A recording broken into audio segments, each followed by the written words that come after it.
Assalomu alaykum qadrli futbol muxlislari, futbol sevar do'stlar. O'zbekiston va Osiyo qit'asida ro'y berayotgan eng qiziqarli va muhim xabarlar bilan Zafarov Imronbek kanali o'z ishini boshlaydi. Qadrli do'stlar, agar sizga O'zbekiston va Osiyo futbol xabarlari qiziq bo'lsa, kanalimizga yaxshilab joylashib oling. Eng muhimi, kanalimizga obuna bo'lishni unutmang.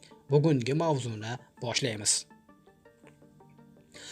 Jahon chempionati saralash 3-bosqichi yakunlari. 4-bosqich qachon bo'ladi? Osiyo qit'asida 2026-yilgi Jahon chempionatining 3-bosqich saralash o'yinlari o'z yakuniga yetdi. Saralash bahslari 2024-yilning 5-sentyabr kuni start olgandi va shu yilning 10-iyun sanasida tugadi. Saralashda jami 18 ta jamoa ishtirok etdi. Jamoalar 6 tadan guruhga bo'lindi. Musobaqa formatiga ko'ra har bir guruhdan 2 tadan jamoa to'g'ridan-to'g'ri Jahon chempionatida yo'llanmasiga ega chiqdi. O'yinlar uy-mehmon tartibida o'tkazilib, bunda har bir jamoa 10 tadan uchrashuv o'tkazdi. O'z guruhlarida 3-4 o'rinlarni egallagan jamoalar navbatdagi saralashning 4-bosqichiga yo'l oldi.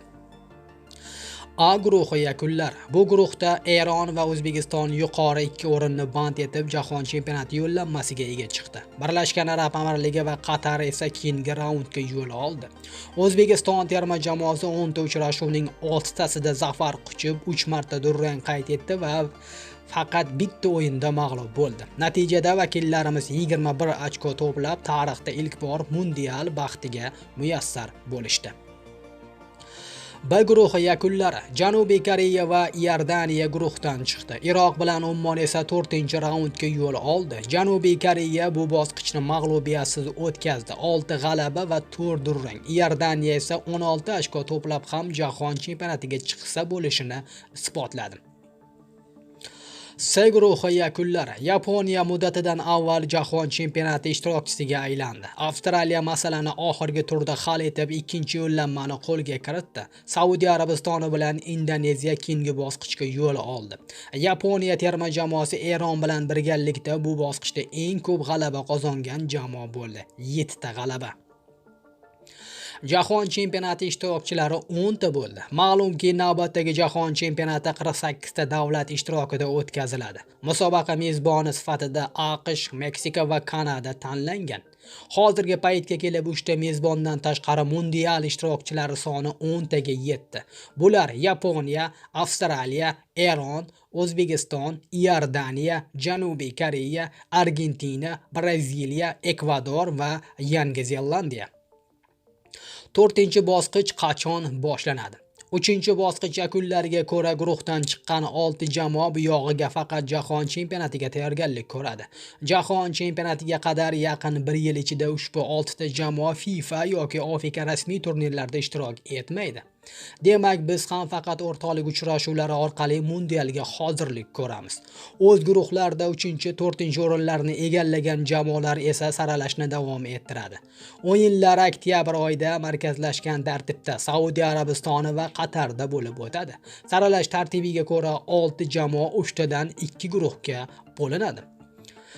Jamoalar bir-biri bilan bittadan o'yin o'tkazib, yakunda faqat guruh g'oliblarigina 2 ta jamoa Jahon chempionatiga yo'l oladi.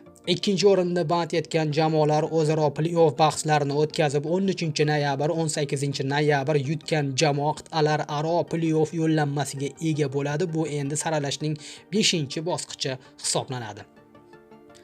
4-bosqich o'yinlari 8, 11, 14 oktyabr kunlari bo'lib o'tadi. Qur'a tashlash marosimi 17-iyulga belgilangan bo'lib, Yaponiyaning Osaka shahrida tashkil etiladi. Shunday qilib, saralashning 4-bosqichida Saudiya Arabistoni, Qatar, Birlashgan Arab Amirligi, Iroq, Ummon va Indoneziya ishtirok etadi.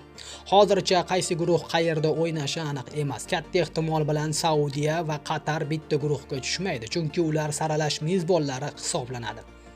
Shundan kelib chiqsak, Saudiya Arabistoni guruh o'yinlarini o'zida, Qatar ham o'z uyida o'tkazsa kerak.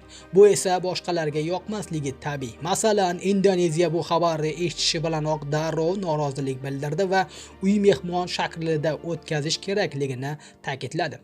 Bunday norozilik keyinchalik Birlashgan Arab Amirligi terma jamoasida ham paydo bo'lishi mumkin. Lekin buning bizga zarracha qizig'i yo'q.